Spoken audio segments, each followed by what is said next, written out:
Hi, my name's Abby, and I'll be using Gibbs's reflective cycle for Part B of this assessment as a means of analysing my SWOT analysis from Part A of this assessment. To address my personal strategy that I have implemented over a 7-week period and evaluate how well my personal strategies influence my ability to give a better ISBA handover. Throughout the process of creating my SWOT analysis, I had identified 2 areas of weaknesses, those being fatigue and passive aggression. I've also identified 2 opportunities, those being to bring people together in a team environment and also be able to point out others' strengths. The relevant threats I had acknowledged were working in a non-cohesive environment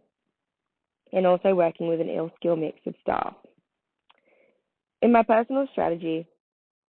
I highlighted the fact that I was not getting enough sleep throughout the night and how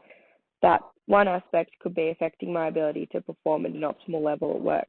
I decided that I would engage in mindfulness meditation and also begin journaling to try and visually track my energy levels and see if it had any impact on my performance at work.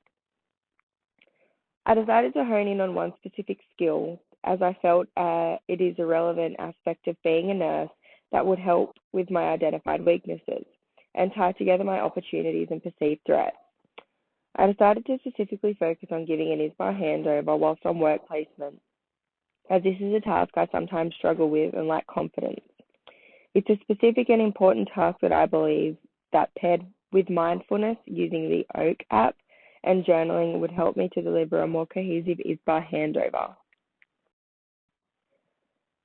Over the course of 7 weeks that I actively meditated, journaled, and got 8 hours of sleep per night, and reflected on my ability to give an ISBA handover, I had noticed that I did have more energy and was more enthusiastic about going to placement and so much more confident in my ability to give an ISBA handover. I felt that meditating helped me to be more centered and present and helped me with my ability to focus on the task at hand. I also used the opportunity during handover to thank the nurses I had worked with and pointed out things that they had taught me that day. I believe that by thanking the nurses during handover and pointing out what I had learned after handover, and that they had made me feel like a valued member of the team, I believe that throughout that same time I was able to develop a trusting and therapeutic professional relationship with them, and they too were able to see my confidence improve and my skills also, which they had also pointed out to me. So the positive attributes to the experience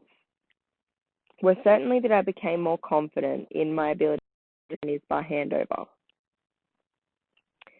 This was also commented on by the nurses and other students I worked with, stating how I would give a very thorough handover, and by the end of placement had comments on how much more confidence I had gained and that it had showed. I believe that I was able to achieve this objective of being able to bring people together as a team and point out their strengths as well. Some negatives attributed to the experience would have to be the fact that I wasn't able to achieve this goal until about week 3 of my clinical placement. Even though I had improved my sleep and was more enthusiastic in meditating and journaling, and that was all going well, I had actually experienced a death in my family a week prior to my clinical placement, which had really affected my energy levels and ability to focus properly, ultimately impacting my ability to achieve this goal sooner. Through comparing my confidence levels across my clinical placements, I have also my energy levels from prior practicals at other hospitals,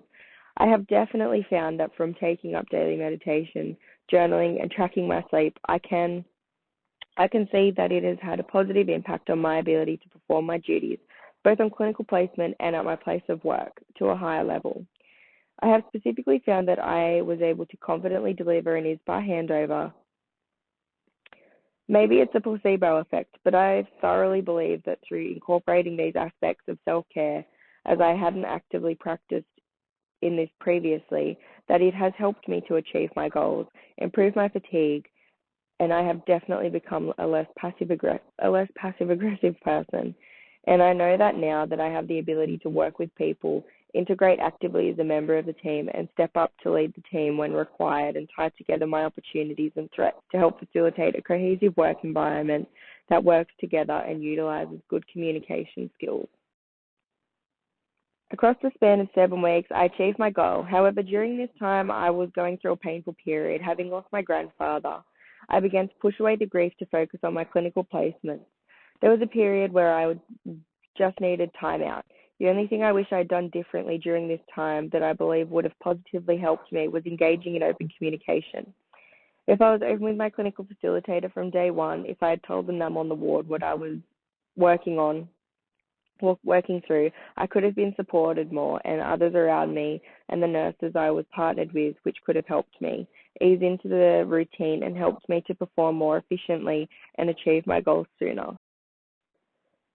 During the 7 weeks I planned to achieve my goal, the only thing I wasn't able to follow through on 100% of the time was journaling.